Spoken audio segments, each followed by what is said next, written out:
Zoya news plus registered के थाना सब्ज पीर से नुमाइंदा खसूसी की रिपोर्ट के मुताबिक संगड़ियाल गांव में डकैती की बड़ी वारदात, जिसमें 25 लाख रुपए नकदी और लाखों रुपए का तलई जेवरात और कई घंटों तक घर वालों को यरगमाल बनाए रखा। घर वालों का कहना था कि हमारी जिंदगी की जमा पूंजी यही थी जो डकैत लूट कर ले गए।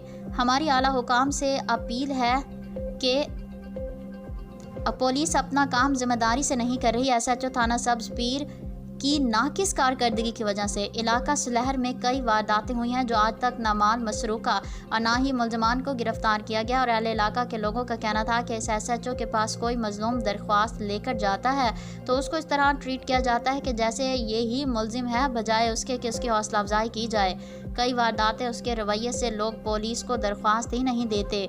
DPO सियालकोट से अपील है कि वो SHO की कारकर्दगी को चेक करें और उसके तैनाती के दौरान जो डकैतियां हो चुकी हैं उनका आज तक कोई अता पता नहीं है, लिहाजा इंक्वायरी की जाए और इतने बड़े इलाके को एक गैर जिम्मेदार SHO से वापस लेकर ईमानदार पुलिस अफसर के हवाले किया जाए, जो इन डाकुओं को ऐसी नथ डाल सके जिससे अहले इलाका को डाकू राज से निजात हासिल हो।